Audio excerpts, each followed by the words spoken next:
आज देश की बेटी मीराबाई चानू ने देश का नाम रोशन किया है, दुनिया भर में देश का मान बढ़ाया है। वेटलिफ्टिंग में चानू ने टोक्यो ओलंपिक्स में सिल्वर मेडल जीता है। इसके बाद प्रधानमंत्री ने उनसे सीधे फोन पर बातचीत की। मेडल जीतने के बाद खुशी जाहिर करते हुए चानू ने न्यूज 18 से एक्सक्लूसिव बातचीत की। सत श्री अकाल, नमस्कार। मैं हूं पंकज कुपाही और आज टोक्यो से सबसे बड़ी खुशी आई हमारे पास जब मीराबाई ने देश के लिए सिल्वर मेडल जीता और हर तरफ देश में मीराबाई का नाम चल रहा है। मीरा जी, बहुत बहुत स्वागत आपका न्यूज 18 पर। Thank you. विजय जी, जिस तरह से आपने मेहनत करवाई है और आज सबसे पहले आप मेडल दिखाइए, पूरा देश मेडल देखना चाह रहा है। मीरा जी, आपका सबको ये मेडल ओलंपिक का मीरा जी, जो चेहरे पे आपके मुस्कान है ना, पूरे देश के चेहरे पे मुस्कान आ गई आपकी इस मुस्कान की वजह से। Thank you so much. आप थकी भी बहुत ज्यादा है, पर मैं ये कहना चाहूंगा कि जिस समय आप मुकाबले में जा रही थी उस समय आपके मन में क्या था? आपको था कि सिल्वर आ रहा है, आपको था कि मैं गोल्ड की तरफ जाऊंगी, कि उस समय मन में क्या था? हाँ, मैं कोशिश तो बहुत किए थे और गोल्ड मेडल जीतने के लिए। मैंने स्नेच में लास्ट लिफ्ट में नहीं कर पाई, तो मुझे ऐसा लगा था कि हाँ, मैं सिल्वर तो है, पर मैं क्लीन एंड जर्क में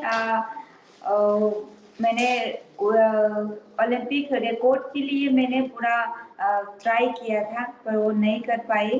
पर सिल्वर मेडल तो मुझे पक्का स्नेच में से ही मैं पता चल गई थी कि मैं इसने सिल्वर तो हो गया है, पर मैं गोल्ड के लिए मैंने बहुत फाइट किया था। जब आप सिल्वर मेडल जीती तो उस समय मन में क्या था? चेहरे पे मुस्कान थी और पूरा देश आपको देख रहा था। आपके मन में उस समय क्या चल रहा था? उसी टाइम पे भी मुझे बहुत खुशी हुई क्योंकि हमारे सपने थे ओलंपिक का मेडल जीतना, सर दोनों के सपने थे, तो आज पूरा हुआ है, तो बहुत ज्यादा खुश हूँ। पूरा देश आपको बधाई दे रहा है। प्रधानमंत्री से आपकी बात हुई, प्रधानमंत्री जी क्या कह रहे थे? सर ने मुझे डायरेक्टली कॉल करके बधाई दी थी, तो मुझे सपना जैसा लगा था कि सर ने मुझे कॉल किया है। हमारी प्राइम मिनिस्टर जी ने मुझे कॉल करके बधाई दिया है, तो ये बहुत ही बड़ी बात है मेरे लिए। पूरा सपना जैसा लगा था मुझे, ऐसा कभी मेरे साथ हुआ नहीं। तो मुझे बहुत खुशी हुई। सर भी बहुत खुश हुआ, पूरा दुनिया खुश हुआ है, ऐसा बोल रही थी सर। तो मैंने भी बोला सर आपकी वजह से मैंने आज मेडल जीत पाया है, तो सर भी बहुत खुश हुए। आपके दोनों कोच आपके साथ हैं, विजय जी, संदीप जी। संदीप जी तो मेरे पंजाब से आते हैं। पूरी मेहनत संदीप जी और विजय जी ने करवाई है। कितनी ट्रेनिंग थी, कितने घंटे आप ट्रेनिंग करती थी, क्या क्या खाती थी, क्या कुछ करती थी और क्या आपके सपने थे वो आपको छोड़ने पड़े इस ट्रेनिंग के लिए? ट्रेनिंग तो हमने दिन में हम 3 बार ट्रेनिंग किया है हमने। 7 आवर्स पर डे में हम किया है, तो हमने बहुत मेहनत किया है। सर ने भी बहुत सपोर्ट किया मुझे, डाइट में भी बहुत सारे, और हमने बहुत कुछ छोड़ना पड़े कि सेक्रीफाइस करने पड़े, क्योंकि मैं यही तक पहुंचने के लिए डाइट में बहुत चीज़ों नहीं खाना पड़े। सिर्फ ट्रेनिंग में भी फोकस और डाइट में चूज के हम खाने के लिए वो सब किया है। तो ऐसा होता है कि एक प्लेयर्स हो तो डाइट में सारी चीजों में हम बहुत सारी सोच समझ के खाना और रहना पड़ती है। तो सिर्फ मैंने ट्रेनिंग और खाना और रेस्ट करने में फोकस किया था, तो इसकी वजह से। क्योंकि आप मणिपुर से आती हैं, एक छोटे से वहां से उठकर टोक्यो तक पहुंचना, उस रास्ते में कोई ऐसा सफर, ऐसी कोई बात जो आपको हमेशा याद हो? शुरुआत में आपको रोका गया जब 2014-15 में आप भार नहीं उठा पाई, उस समय आपने सोच लिया था कि मैं ये गेम छोड़ रही हूँ, मैंने नहीं इस गेम में आना? शुरुआती दौर में क्या दिक्कत थी आपको? सबसे पहले तो रियो ओलंपिक में भी मेरा पूरा सपने थे सर का भी। हमने बहुत मेहनत किया था साथ में, बहुत अच्छा ट्रेनिंग किया था रियो के लिए। उसी में भी हमने जो ट्रेनिंग में किया था, तो सेम रियो ओलंपिक में किया हो तो मेरा सिल्वर मेडल थी। पर उसी दिन मेरा दिन नहीं थी, तो हम मेडल मिस हो गई थी पूरा इंडिया के लिए। तो हम काफी दिन हम दुखी हुई थी, कुछ खा नहीं पाए थे। तो बहुत दुखी हुआ था। हमने इतना मेहनत करने के बाद भी हमने मेडल मिस हुआ। तो उसके बाद हमने बहुत डिस्कस किया, ट्रेनिंग में बहुत चेंज हुआ।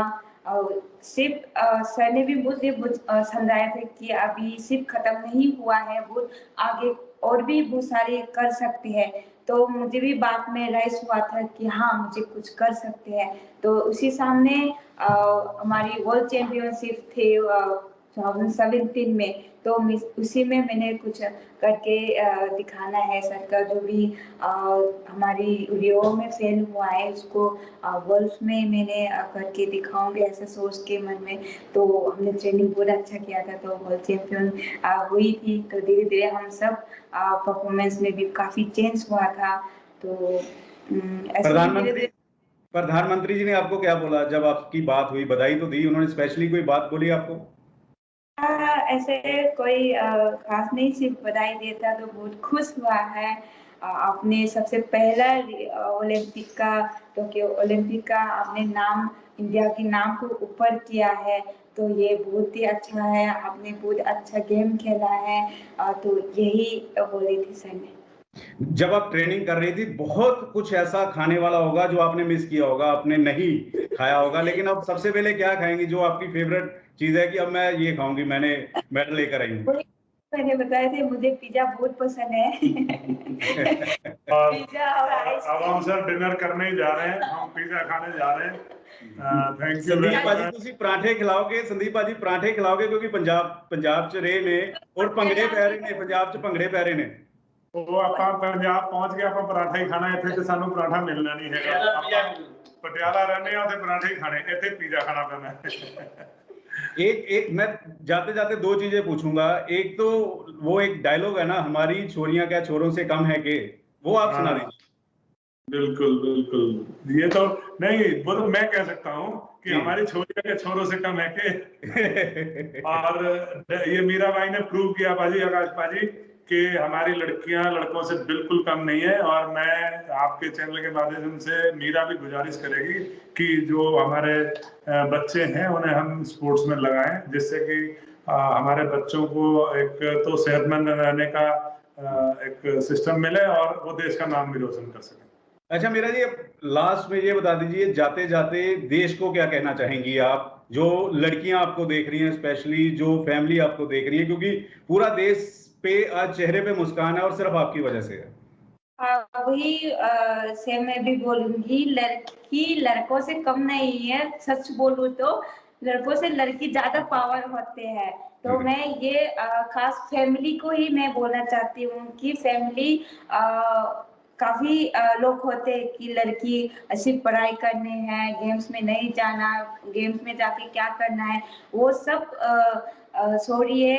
लड़की जो है वो उसकी मन में क्या है, क्या करना चाहती है, उसको सोच के गेम में भेजिए और उनको सपोर्ट कीजिए। उनको सपोर्ट, फैमिली की सपोर्ट नहीं हो तो हम आज तक ये पहुंचे हैं, ये नहीं कर पाती। तो मैं खास में फैमिली को रिक्वेस्ट करती हूँ, सारी फैमिली प्लीज लड़कियों को गेम्स में जो भी गेम्स पसंद है उसको भेजिए और सपोर्ट कीजिए। आपको याद है आप जब जा रही थी तो मेरे सहयोगी हैं उमेश, उनको आपने अपनी लैंग्वेज में गाना सुनाया था जाने से पहले। कौन सा? उमेश को आपने गाना सुनाया था, लोकल लैंग्वेज में आपने गाना सुनाया था। और आज पूरा देश जब झूम रहा है तो आप वही दो लाइनें गुनगुनाना चाहेंगी? मणिपुर का गाना। हाँ, वही बचपन का गाना मैं ही याद करती हूँ, वही गाती हूँ कि चेंज हो रही है कि ऐसा। तो खन खन खंगौदे को हो करे मतम दो, कलक ई बीद्या सखी, यही नसु नखत न चैना मपिलाई री तमिनर चंगम मंदे तंदे इदा।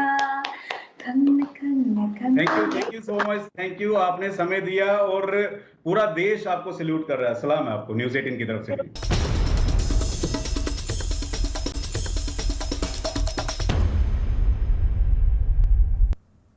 तो शनिवार को टोक्यो ओलंपिक्स में भारत की शानदार शुरुआत रही और पहले ही दिन चांदी के मेडल से ओलंपिक्स की टैली में भारत ने अपना नाम लिखवा दिया। महिला वेटलिफ्टर मीराबाई चानू ने भारत को टोक्यो ओलंपिक्स में पहला पदक दिलाया है। चानू ने यह पदक वेट लिफ्टिंग के 49 किलो वर्ग में जीता है। मणिपुर की रहने वाली चानू ने न्यूज 18 से एक्सक्लूसिव बातचीत में इस कामयाबी को अपने सपने के सच होने जैसा बताया है। वेटलिफ्टिंग में भारत ने 21 साल बाद कोई पदक जीता है। चानू की इस कामयाबी पर पूरे देश में जश्न है और उन्हें लगातार बधाइयां दी जा रही हैं। खुद प्रधानमंत्री नरेंद्र मोदी ने भारत की इस बेटी को शाबाशी दी। टोक्यो में भारत का शुभ शनिवार।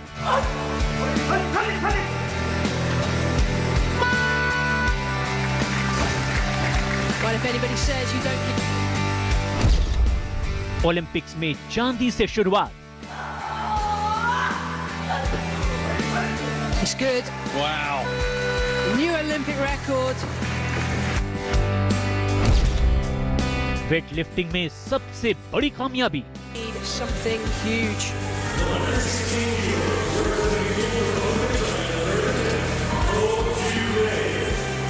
So Koichi Hoi now has moved it to 116 kilos.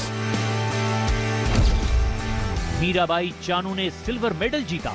तो मेहनत भी बहुत ज़्यादा किया है मैंने ये मेडल के लिए। आखिर ये मेडल इंडिया ने जीता है और नया इतिहास रचा है चानू ने।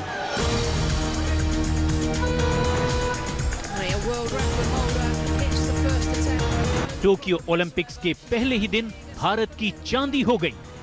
भारतीय वेटलिफ्टर मीराबाई चानू ने टोक्यो ओलंपिक्स में भारत को पहला मेडल दिला दिया।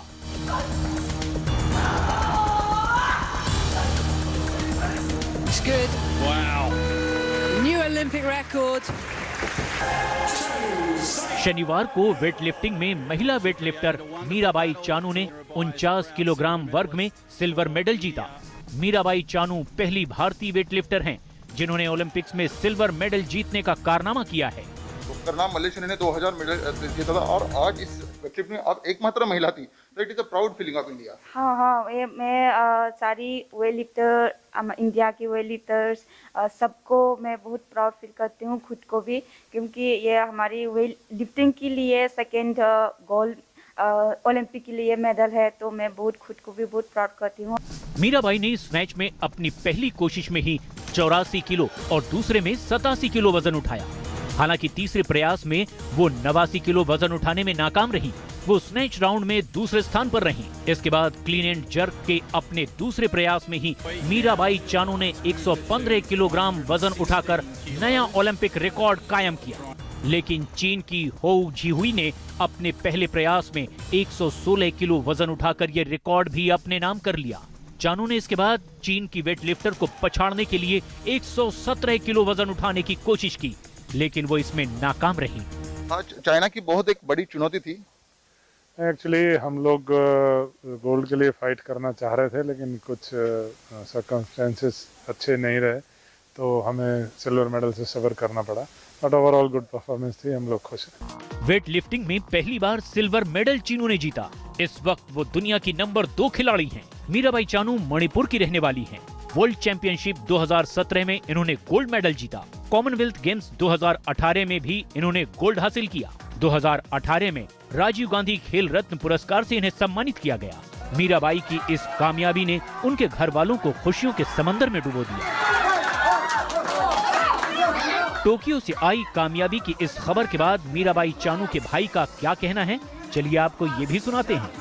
मैं बहुत खुश हूँ। जैसे कि मेरा बहन है, इसे सिविल सेना में सिल्वर मेडल मिला है। मैं बहुत खुश हूँ। जो उसका सपोर्टर वो पार्टी को भी मैं बहुत बहुत धन्यवाद देना चाहता हूँ। जो जितना किया वो पार्टी को भी गोल्ड मेडल लाके इंडिया में वापस आने के लिए मैं भगवान से दुआ मांगता हूँ। ऐसे खुश, बहुत खुश है सब। इतना मैं उसको मेहनत का जो फल है, जो इसलिए वो सिल्वर मेडल में, इसलिए मैं मेरा बहन होने के कारण बहुत खुश हूँ मैं।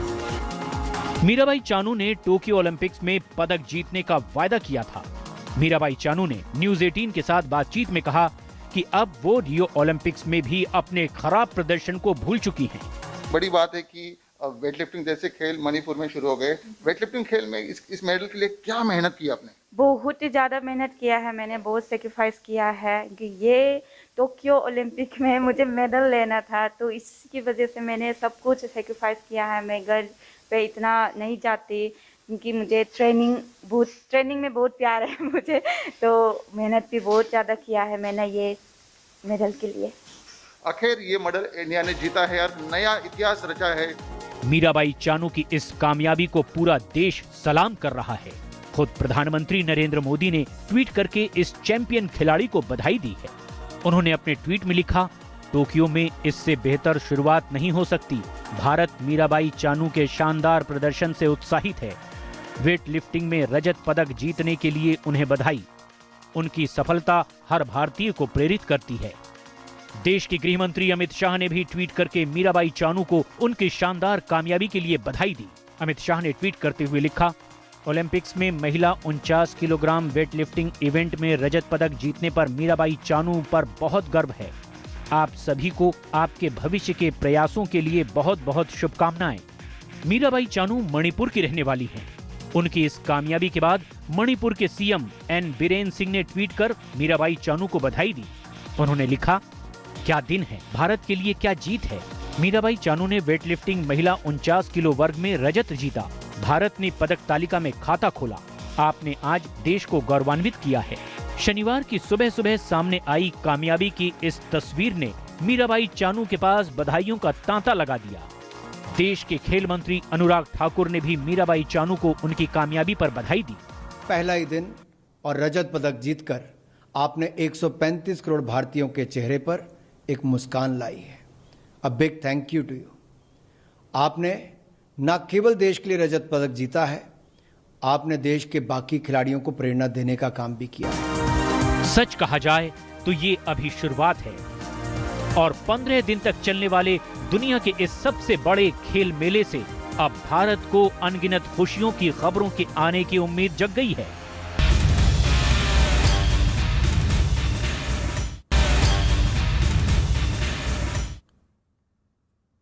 देश में एक वीडियो वायरल हो रहा है जिसमें नजर आ रहा है कि खेत में जमीन फटने लगी है। खेत में धान लगा, पानी भरा हुआ है और अचानक जमीन अपने आप ऊपर उठने लगती है। वीडियो बनाने वाले इसे चमत्कार बता रहे हैं। वीडियो बनाने वाले कह रहे हैं कि भोलेनाथ ने यह चमत्कार कर दिया। इस वीडियो को सोशल मीडिया व्हाट्सएप ऐप पर चमत्कार बताते हुए शेयर किया जा रहा है और दावा किया जा रहा है कि ये एक प्राकृतिक करिश्मा है। लेकिन इस करिश्मे का सच पता करने के लिए न्यूज 18 की टीम उस खेत तक जा पहुंची। देखिए जमीन फटने का सच आखिर क्या है। मेरा भाई देख बार जब पीछे होने के लिए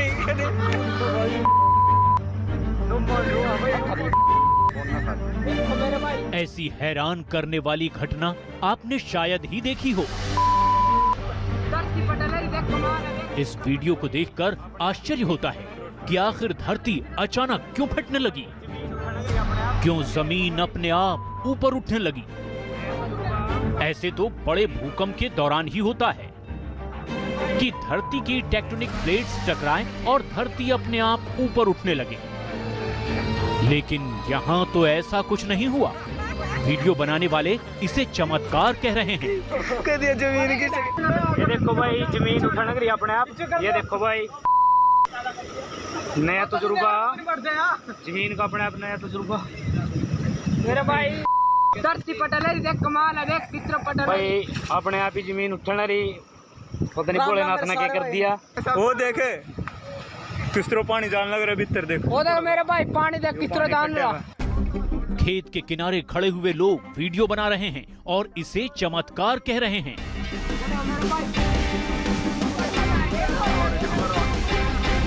खेत में धान की फसल लगी है और पानी भरा हुआ है। खेत के किनारे खड़े लोग कह रहे हैं कि देखो अपने आप धरती ऊपर उठने लगी है। इस तरह उठने लग रही भाई। ये देखो भाई जमीन उठने लग रही है अपने आप। ये देखो भाई नया तजुर्बा, जमीन का अपने आप नया तजुर्बा। ये वीडियो शायद आपके व्हाट्सएप पर भी किसी चमत्कार के दावे के साथ आया हो। शायद आपने भी ये वीडियो किसी सोशल साइट पर देखा हो। आपने इसे चमत्कार भले न माना हो, हैरानी तो जरूर हुई होगी कि आखिर ऐसा कैसे हो गया। जमीन का अपने आप नया तजुर्बा। मेरे भाई वीडियो का सच जानने की कोशिश में न्यूज 18 की टीम ने पड़ताल शुरू की। वीडियो में हरियाणवी भाषा बोली जा रही है, मतलब ये हरियाणा की घटना है। थोड़ी जांच पड़ताल करने के बाद न्यूज 18 की टीम को घटना वाले गांव का पता लगा।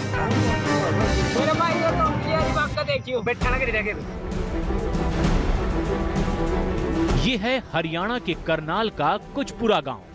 अब इस खेत की सूरत कुछ ऐसी नजर आ रही है। खेत की जमीन कई फीट ऊपर उठ चुकी है। काली रंग की मिट्टी फटी हुई है। हमारी टीम ने खेत मालिक से बात की, लेकिन वो कह रहे हैं कि ये कोई चमत्कार नहीं है। कंकरीली मिट्टी थी, यहाँ मैंने मिट्टी ठुआई थी 7-8 फुट, तो ये मैंने राइस मिल की राखी घेर के भर दिया था। फिर मिट्टी भी घेर दी, इस पर जीरी भी लगाई। हमारा 1.5-2 लाख का नुकसान हो गया। ये पानी आया, काफी फ्लड आया, ये ऊपर उठ गई। कोई करिश्मा नहीं आई। खेत मालिक के भाई कह रहे हैं कि ये कोई करिश्मा नहीं, तो फिर जमीन के अपने आप ऊपर उठने का सच क्या है? शमशेर सिंह हैं जो जमीन मालिक हैं, नफे सिंह उनके भाई। उनका कहना है कि ये गलती हुई है और गलती का खामियाजा भुगतना पड़ा है। प्रशासन ने मामला दर्ज किया है माइनिंग का। लगातार प्रशासन की तरफ से भी कहा जा रहा है कि अगर यहाँ पर खेतों से मिट्टी निकाली जा रही है तो वो प्रशासन की जानकारी में हो, और उसके बाद अगर राख यहाँ पर डाली जाती है तो उसकी भी एक तरह से जांच की जाए कि वो क्या इन खेतों के लिए राख सही है या नहीं। और ऐसे जो असर हो रहा है उससे बचने के लिए तमाम हिदायतें प्रशासन की तरफ से दी गई हैं, लेकिन यहाँ एक मानवीय भूल के बाद यहाँ पर राख डाली गई, बारिश आई और उसके बाद जो जमीन थी यहाँ पर वो फटी हुई नजर आ रही है, और जिसके बाद ये गलत संदेश फैलाया जा रहा है कि ये कुदरत का करिश्मा है, जिसके बाद इस तरह की तस्वीर सामने आई है। डाल दूं और थोड़ी मिट्टी यानी कि डलने के बाद मेरी फसल हो जाएगी। सर मैंने इसमें 7-8 फुट का गहरा खड्डा लगवाया था। ये खड्डा लगवाने के कारण बेराखी भी डल गई इसमें। मैंने दूसरे खेत से थोड़ा सा भी, मैं 2-2.5 किले का जिम्मेदार हूँ, मैंने दूसरे खेत से लगभग 1-2 फुट इस पे मिट्टी भी डलवाई। किसान के ऊपर पहले से ही गैर कानूनी माइनिंग का मामला दर्ज है। अब जमीन फटने से फसल की बर्बादी हो चुकी है। किसान को अपनी गलती का पछतावा है, इसीलिए वो प्रशासन से मुआवजे की मांग कर रहा है। पता अभी गांव में जैसे हम 3-4 मंजिल या 5 मंजिल मकान बना लेते हैं, भी हम अपनी जमीन को 8-10 पूरा गहरा खड्डा डलवा के बार भी थोड़ा हमारा काम चल जाएगा। अभी थोड़ा मिट्टी माटी राखी टुकी डलवा के भी हम थोड़ा नॉर्मल एक छोटा सा जिम्मेदार है जी, क्या करेगा, यानी कि उसको अपना सारे बच्चे की पढ़ाई भी होती है, शादी भी होती है उनके सर। ऐसे मजबूरी में क्या पता क्या करना पड़ता है। ये कोई कुदरत का करिश्मा नहीं है सर। ये कोई चमत्कार नहीं, बात साफ है। प्रकृति ने एक बार फिर से संदेश दे दिया है कि खिलवाड़ महंगा पड़ेगा।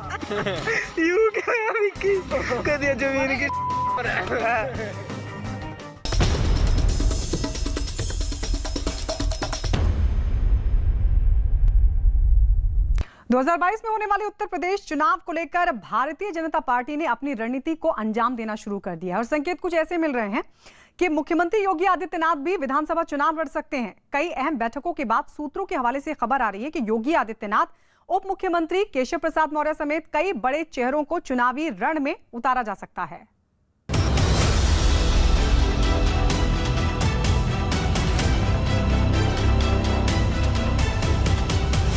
दो 2022 के रण की तैयारी।